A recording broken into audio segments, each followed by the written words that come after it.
आपको उत्तराखंड ले चलते हैं, जहां पर बादल फटने की घटना सामने पेश आई है। उत्तराखंड के धराली गांव में बादल फटा है। लगभग 12 मजदूर उसमें दबे होने की सूचना सामने आई है। बादल फटने की खौफनाक तस्वीरें भी सामने आई हैं। जिलाधिकारी प्रशांत आर्य मौके के लिए रवाना हुए हैं। आपको बता दें कि बड़ी खबर उत्तराखंड से सामने ही, जहां पर धराली में बादल फटा है, जिसकी बाहरी तबाही का मंजर जो वहां पर देखा गया है, जहां पर एसटीएफ और एनडीआरएफ की टीमें जो है अपने रेस्क्यू ऑपरेशन के लिए लग चुकी हैं। और बड़ी बात यह है कि लगातार 2 दिन से उत्तराखंड के अंदर बारिशों का सिलसिला जारी है। पूरे देश में बारिशों का सिलसिला जारी है, जहां पे बारिश ने कहर मचा के रखा है। मौसम खराब है और वहीं पे साफ तस्वीरें आप देख सकते हैं स्क्रीन के ऊपर कि किस तरह से बादल फटा है और वहां पर जिस तरह से तबाही हुई है। और वहां पर अब रेस्क्यू ऑपरेशन जो है बड़े पैमाने पर चलाया जा रहा है। एसटीआरएफ एनडीआरएफ की टीम से वहां पर मौजूद है, जो रेस्क्यू ऑपरेशन वहां पर चला रही है। और वहां पर कुछ मजदूरों की 12 मजदूरों के दबे होने की आशंका जताई जा रही है। और अब देखना होगा क्या यह आंकड़ा बढ़ता है और क्या कोई हताहत होने की खबर सामने आती है, क्योंकि ये बहुत अहम हो जाता है। आप तस्वीरें देखें जिस तरीके से बादल फटा है। और धराली गांव जो है ये गंगोत्री धाम के रास्ते में पड़ता है। जब गंगोत्री धाम जाना हो तो इसी रास्ते से होकर गुजरना पड़ता है। हमारे साथ वरिष्ठ पत्रकार अरुण शर्मा वहां से जुड़ चुके हैं, उनसे जानकारी लेंगे। अरुण शर्मा जी, बताइए कि वहां ताजा स्थिति अभी क्या बनी हुई है और ताजा जानकारी वहां से निकल के क्या कुछ सामने आ रही है।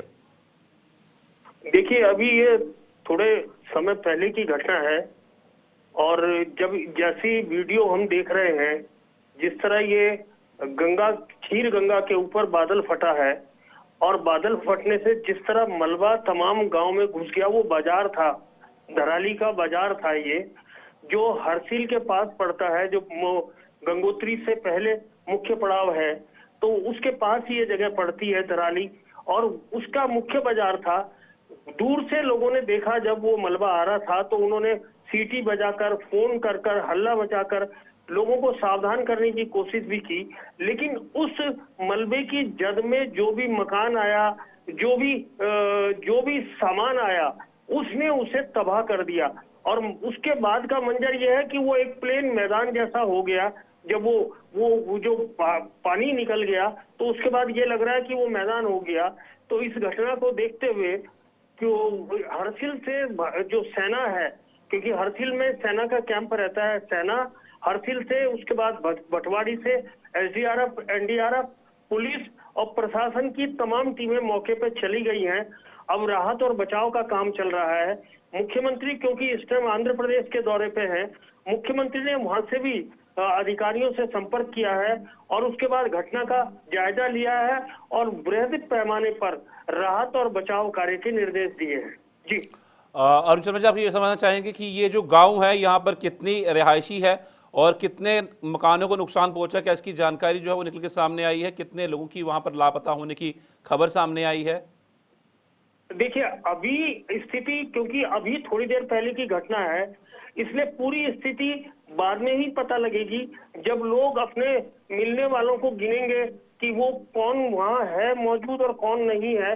क्योंकि बहुत बड़े पैमाने पर आया, इससे ये माना जा रहा है कि दर्जनों लोग लापता होंगे या मारे जाएंगे इस घटना में। ये छोटी मोटी घटना नहीं है, बहुत बड़ी घटना है। और इसका अंदाज इस वीडियो से भी लगाया जा सकता है कि किस तरह पानी उस रिहायशी इलाके में घुसा और अपने साथ तमाम चीजों को तबाह करता हुआ चला गया। वहां एक केदारनाथ का मंदिर भी है, वो केदारनाथ का मंदिर भी पूरा डूब गया है। जी अरुण शर्मा जी, साफ तौर पर प्राकृतिक आपदा के ऊपर तो कोई एडवाइजरी काम करती नहीं है। तस्वीरें साफ बयां कर रही है वहां की हालत क्या बनी हुई है। पर इनमें ये चीज़ बहुत समझना बहुत ज़रूरी है कि वहाँ पर एसटीएफ और एनडीआरएफ और फौज किस तरीके से वहाँ पे काम कर रही है, रेस्क्यू ऑपरेशन किस तरीके से चलाया जा रहा है और वहाँ पर हताहत होने की क्या संख्या है, ये जानकारी बहुत अहम हो जाती है। मैं आपसे समझना चाहूँगा कि क्या गंगोत्री धाम जो यात्रा है उसको स्थगित किया गया है, यहाँ अभी सुचारू रूप से चल रही है?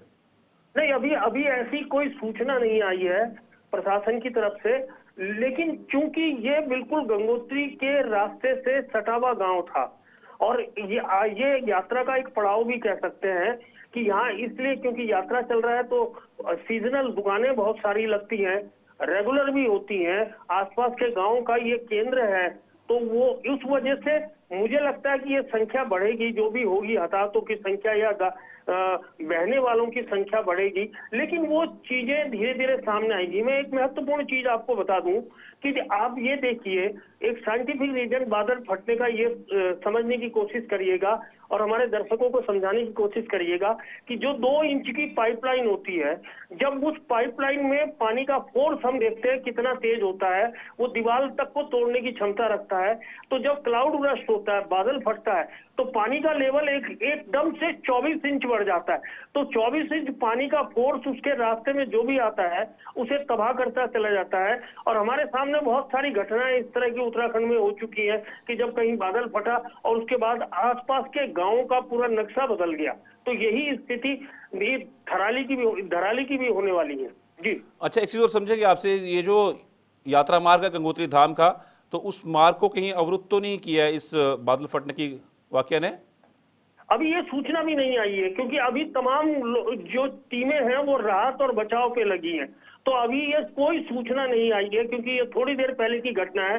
अब धीरे धीरे हमारे पास सूचना आएगी तो मुझे लगता है आने वाले टाइम पे हम आपको ज्यादा बेहतर तरीके से बता पाएंगे। जी बिल्कुल। अरुण जी, एक चीज और समझना चाहूंगा आपसे मैं कि ये जो मुख्य पड़ाव है धराली गांव, यहाँ पे बहुत से टूरिस्ट आते भी हैं, ट्रैकिंग के लिए भी जाते हैं, ट्रैकिंग का रुख भी करते हैं, और यहाँ पर सेब के बाग भी हैं। तो उस हवाले से कोई जानकारी निकल के सामने आई है? नहीं, अभी मैं वही कह रहा हूँ कि अभी ये थोड़ी देर पहले की घटना, अभी बहुत सारी चीजें अभी खुलकर सामने नहीं आई है।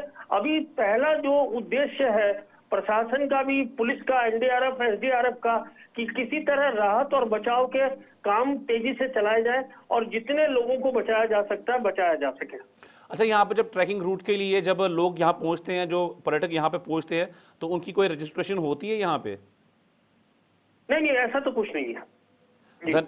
धन्यवाद जानकारी देने के लिए, हमारे साथ जुड़ने के लिए। साफ तौर पर हमारे साथ अरुण शर्मा, वरिष्ठ पत्रकार, जुड़े थे उत्तराखंड से। उन्होंने पूरी जानकारी साझा की, जिस तरीके से अभी वहां पर राहत और बचाव कार्य चलाया जा रहा है एसडीआरएफ और एनडीआरएफ के द्वारा। वहां पे फौज भी मौजूद है और वहां पे प्रशासनिक अमला भी पहुंच रहा है। अब देखना होगा कि क्या हालात वहां पर बनते हैं, क्योंकि तस्वीरें आप साफ देख सकते हैं जिस तरीके से वहां पर बादल फटने के बाद तबाही का मंजर साफ नजर आता है।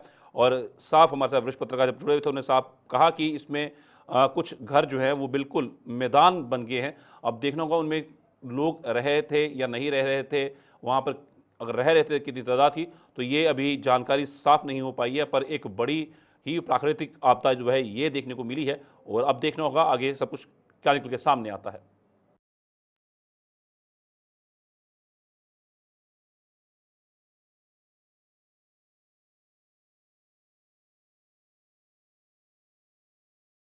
तस्वीरें आप देख सकते हैं किस तरह से वहाँ की हालत बनी है बादल फटने के बाद। और उत्तराखंड में लगातार 2 दिन से भारी बारिश जो है वो चल रही थी और प्रशासन द्वारा भी एडवाइजरी जारी की गई थी। उन सब के बीच में आज बादल फटने की घटना पेश आती है धराली गांव के अंदर, जो कि एक मुख्य पड़ाव भी है गंगोत्री धाम के लिए, क्योंकि यहाँ से गंगोत्री धाम तकरीबन 25 से 30 किलोमीटर है और ये एक मुख्य पड़ाव भी माना जाता है, बेस माना जाता है उस यात्रा के लिए, गंगोत्री धाम की यात्रा के लिए। तो ये भागीरथी नदी जो है ये उसके किनारे बसा हुआ ये गांव है।